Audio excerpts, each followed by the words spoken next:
Hi viewers, నమస్కారం. నేను doctor Sunitha, fertility consultant, 49 fertility centre, Tirupati branch.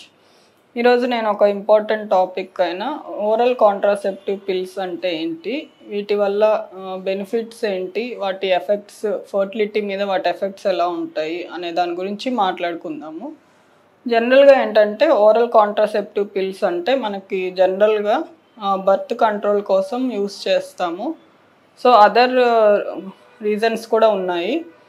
So వాటిల్లో ఏముంటుంది అంటే నార్మల్ రొటీన్గా మనకి మంత్లీ సెక్రెట్ అయ్యే హార్మోన్సే ఈస్ట్రోజన్ అనేది ఒక 14 డేస్ ప్లస్ ప్రొజెస్ట్రాన్ అనేది 14 డేస్ కొన్నిట్లో, ఇంకా కొన్నిట్లో మొత్తం 21 డేస్కి వచ్చేటట్టు వేరియస్ డోసేజెస్లో ఇస్తారనమాట. సో దానివల్ల ఏంటంటే ఎక్స్టర్నల్గా మనం ఇస్తున్నప్పుడు హార్మోనల్ యాక్సిస్ అనేది ఎఫెక్ట్ అయ్యి ఓవ్యులేషన్ అనేది జరగదు. సో దానివల్ల బర్త్ కంట్రోల్కి అనేది యూస్ చేస్తాం అనమాట. అలా కాకుండా కొన్ని కండిషన్స్లో అంటే ఇర్రెగ్యులర్ పీరియడ్స్ ఉన్నా, ఇట్లాంటివి లేదు హార్మోనల్ ఎక్కువగా ఫ్లక్చుయేషన్స్ ఉన్నా, డిలేడ్ పీరియడ్స్ అట్లా ఉన్నప్పుడు కూడా డాక్టర్స్ మీకు ప్రిస్క్రైబ్ చేస్తారు. సో వీటి వల్ల ఎఫెక్ట్స్ అంటే ఫర్టిలిటీ మీద ఎఫెక్ట్స్ ఎలా ఉంటాయి, లాంగ్ టర్మ్ ఎఫెక్ట్స్ ఏమైనా ఉంటాయా అనేది చూసుకున్నట్టయితే జనరల్గా ఓసీ పిల్స్లో ఈస్ట్రోజన్ అనేది ఉంటుంది. దానివల్ల కొంతమందికి ఏంటంటే లివర్ డిసీజెస్ ఉన్నా కానీ, లేదు కొన్ని థ్రాంబోసిస్ అంటే బ్లడ్ క్లాట్ అవ్వడము, ఇట్లాంటివి వాళ్ళకి ప్రీవియస్ హిస్టరీలో ఉన్నా, లేదు ఒబేస్గా ఉండి రిస్క్ ఫ్యాక్టర్స్ ఉన్నా కానీ వాళ్ళల్లో మరీ ప్రొలాంగ్డ్గా వాడడం వల్ల ఇవి కండిషన్స్ ఇంకా ఎక్కువగా వచ్చే అవకాశం అనేది ఉంటుంది.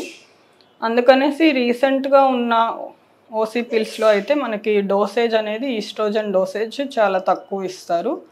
అయినా కూడా మరీ ఎక్కువ 1 year 2 years కంటే ఇంకా ఎక్కువగా యూస్ చేయకూడదు. ప్లస్ హై రిస్క్ పీపుల్లో ప్రిస్క్రైబ్ చేసేటప్పుడు మీ డాక్టరే డెఫినెట్గా అది చూసుకొని మీకు ప్రిస్క్రైబ్ చేస్తాము.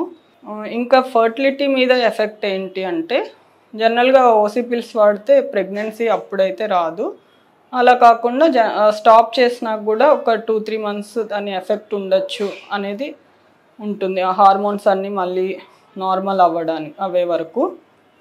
అట్లా కాకుండా ఇంకా లాంగ్ టర్మ్లో ప్రెగ్నెన్సీ రాదు అనేది అయితే ఏం లేదు. కొంతమంది అట్లాంటి మిస్కాన్సెప్షన్తో కూడా ఉంటారనమాట.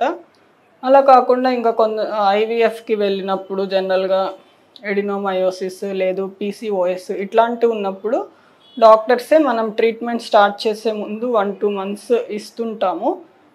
సో హార్మోన్స్ అంతా బ్యాలెన్స్లోకి రావడానికి.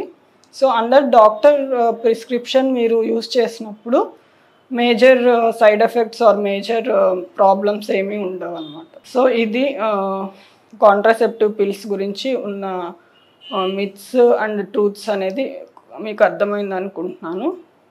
Hope this information is helpful for you. Thank you very much.